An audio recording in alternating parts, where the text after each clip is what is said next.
The Cube Sports Zone Unfiltered is brought to you by Gulfgate Dodge Chrysler Jeep and Ram. Welcome back to the Cube Sports Zone Unfiltered. The Rockets are red hot. They won 7 in a row going into the All-Star break. And here to talk Rockets is Jenny Dowell-Creech of the Houston Chronicle. Jenny, thank you so much for being here. Thank you guys for having me. Always good to see both of you. Of course. Well, the Rockets, it seems like, you always have before the All-Star break and after the All-Star break when it comes to a season. And the Rockets red hot going into the break. How would you grade them, though, overall going into this All-Star break? I really feel like all things considered, they had a pretty good first half of the season. Look at the injuries that they had. You have one guy on the team that's played in every game, and it's the old guy. It's Dwight Howard. So, to have James Harden miss 8 or 9 games. The point guard situation has been crazy. It's like if Pat Beverly's healthy, Jeremy Lin is not. If Jeremy Lin is healthy, Pat Beverly is not. So it's kind of been all over the place, and I can just remember a span where I think they had 8 available players. So with all of that considered, I think coming out with just 17 losses is a pretty good deal. A couple of those probably shouldn't have turned out the way that they did.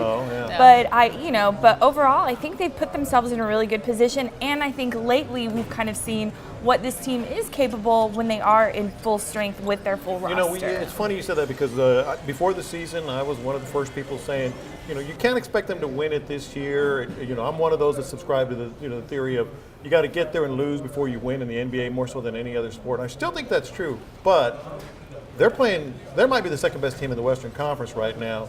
And what I'm leading to is maybe one more move gets them over the top, or at least gets them closer to Oklahoma City. Does that move come? Yeah, maybe. I think another move, maybe. I also think some more time together. This is a team, again, that is brand new. And when you put a team like this together, look at Portland. Portland's a really great example of 2 years ago, they got all these guys together, got this core group together, and then look at the year that they've had so far.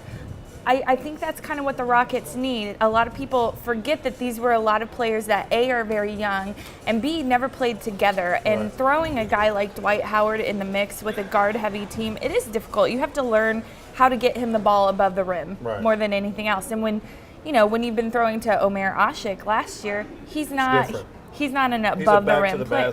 Exactly. So I think there were some growing pains, and you couldn't get that consistency because there were days in practice they had to go 3-on-3 because that's who was available to play. So another move maybe, but also just maybe getting some actual game time together might really do it for this team. Now, Dwight Howard's free throws, actually his percentage has improved during this win streak. It was around 50, I think, at the beginning of the season, now sort of in the 70% range. How important is that for him? You're around him. How much of an emphasis is that for him? Because it's huge as far as their wins and losses go. Well, it's the biggest thing. It's his biggest goal every year is to improve that free throw shooting. And in practice, we always see that's how he ends the day. He's the last one off the court. And a lot of people say that about a lot of guys, but it's true. He is really there. And he is hitting every single free throw. In practice? In practice, all the time. So we asked him early on about that, and he flat out admits it's just mental. When he gets to the line, he thinks too much about the outcome and not about the routine. So when you watch him shoot free throws now, as he's getting more and more consistent, I think he's 76% in the last, in this last 6 games. Okay. The Dallas game wasn't so hot, I think.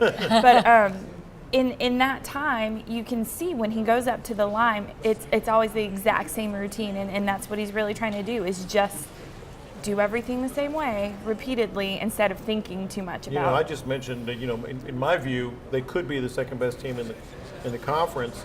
Handicap them right now. 30 games left or thereabouts when they come back from the All-Star break. I know in the East it's going to be Indiana and Miami, but in the West, how would you handicap the West right now? Man, it's crazy because there's so much jumbled up. Portland all of a sudden dropped. Yeah, and Portland had that really hot start and has kind of fallen off a lot. People have kind of figured out they're not so good in transition. Right. I think, I really could see the Rockets at this point jumping up into that 3rd spot because you have from like 3 to 6 that are really, really jumbled. I still think Oklahoma City and San Antonio, because San Antonio is another team that's had a lot of injuries, and they're going to get some of those key guys back when they have Leonard back, when they have Danny Green back consistently. Parker's been out. I think you have to sort of factor what they can do once they have those guys playing. So, but I would say the Rockets easily could get up to that third spot, but it's a matter of consistency and getting out there and beating the teams they should beat, which has been their problem this year. Well, Jenny, thank you very much for being here. We hope to have you on again as we continue with this Rockets season, which is very exciting. Good stuff. Yeah, all right. Well, we'll be back. Robert Hensley will be joining us. He'll mix things up and Around the Loop. Stick around.